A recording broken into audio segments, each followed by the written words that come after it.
ये अध्यक्ष महोदय बहुत सोची समझी राजनीति के तहत हो रहा है। अध्यक्ष महोदय, जब लोकतांत्रिक तरीके से चुने जाने की पहले से प्रक्रिया है तो उसको नॉमिनेट क्यों किया जा रहा है?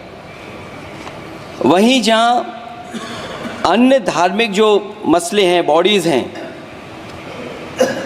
उनमें कोई गैर बरादरी का नहीं आता है। मान लीजिए वक्फ बोर्ड में गैर मुस्लिम को शामिल करने का औचित्य क्या बनता है? और अध्यक्ष महोदय, इतिहास के पन्नों को अगर हम पलटें, अगर आप जिला अधिकारी को सब ताकत दे देंगे, उन इतिहास के पन्नों को मैं नहीं पलटना चाहता हूं कि एक जगह पर एक जिलाधिकारी महोदय ने क्या किया था, उसकी वजह से आज और आने वाली पीढ़ी तक को भी सामना करना पड़ा।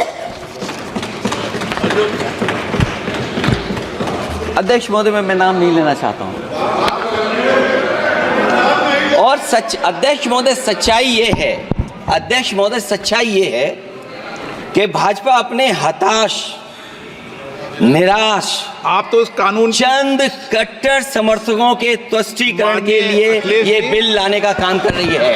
अखिलेश जी, अध्यक्ष महोदय, आज तो आपके अधिकार कट रहे हैं। मैं याद कीजिए अध्यक्ष महोदय, मैंने आपसे कहा था कि आप लोकतंत्र के न्यायाधीश हैं, और मैंने अध्यक्ष महोदय सुना है इस लॉबी में कि कुछ अधिकार आपके भी छीने जा रहे हैं। उसके लिए हम लोगों को लड़ना पड़ेगा आपके लिए। अध्यक्ष महोदय, मैं इस बिल का विरोध करता हूं। कोई अध्यक्ष के अधिकार अखिलेश जी सिर्फ विपक्ष के नहीं है, पूरे सदन के हैं। इस तरह की गोलमोल बात आप नहीं कर सकते हो। आप नहीं हो अध्यक्ष के अधिकार के संरक्षक।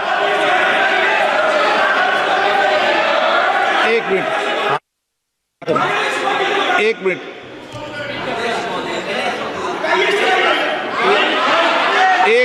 प्लीज। ये इसलिए लाया जा रहा अध्यक्ष महोदय, अभी हारे हैं अध्यक्ष महोदय, अभी हारे हैं। नो।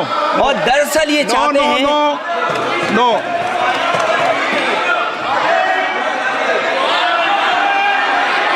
रिकॉर्ड में नहीं जा रहा आपका कुछ भी, रिकॉर्ड में नहीं जा रहा। नाम बुलाई सर।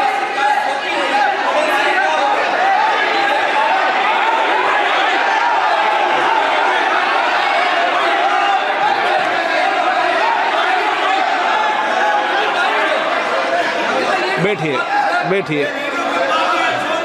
माननीय सदस्यगण, प्लीज।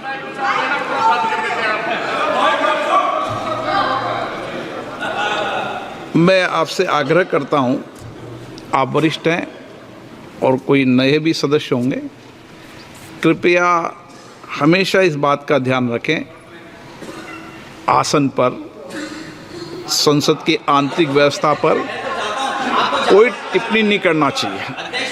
ये मेरी सदन से अपेक्षा है, और मुझे लगता है कि वरिष्ठ सदस्य तो इस अपेक्षाओं को मानेंगे कि कभी सदन पर, विशेष रूप से आसन पर, व्यक्तिगत टिप्पणियां न करनी चाहिए।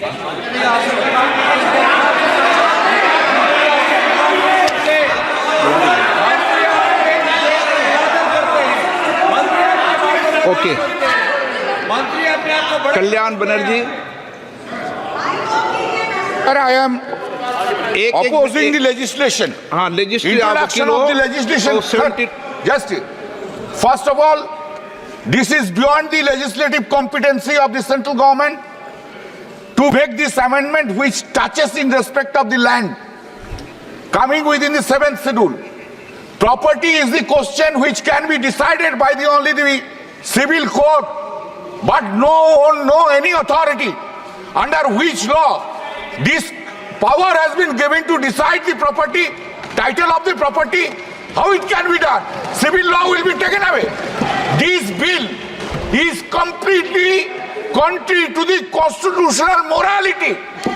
This bill is intended to, this is a malice, this suffers from malice in law.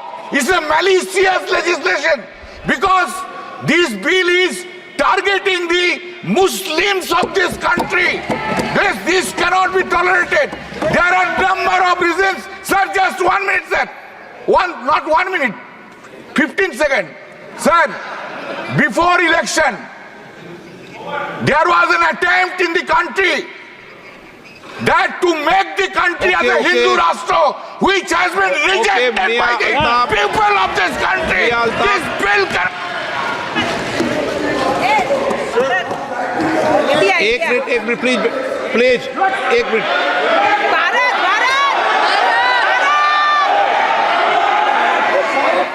माननीय सदस्यगण, सर माननीय सदस्यगण, एक मिनट प्लीज बैठिए, एक मिनट बैठिए, सब बैठिए।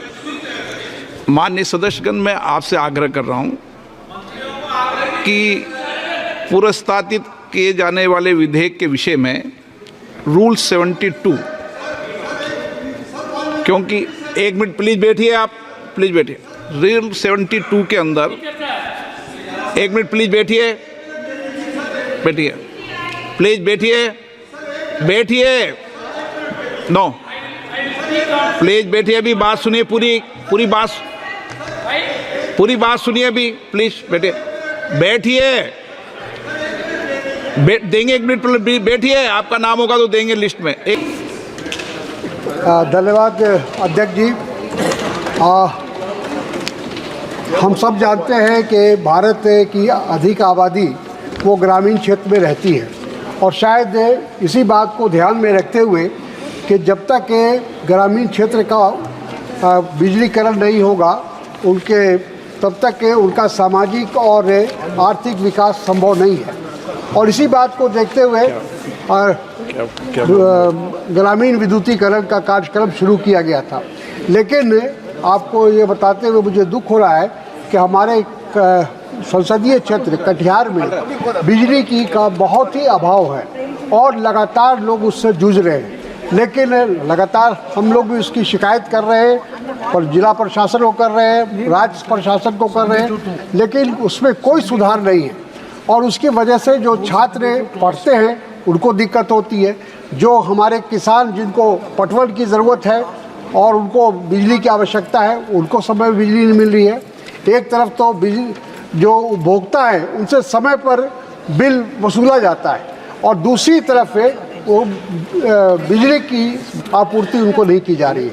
तो हमारा सदन के माध्यम से ये मांग है कि इसमें केंद्र सरकार हस्तक्षेप करे और देखे कि जो ग्रामीण विद्युतीकरण का जो कार्यक्रम हमारा हुआ था उसमें उसके रख रखाव में दुरुस्त करने की आवश्यकता है। धन्यवाद। श्रीमती हेमा मालिनी।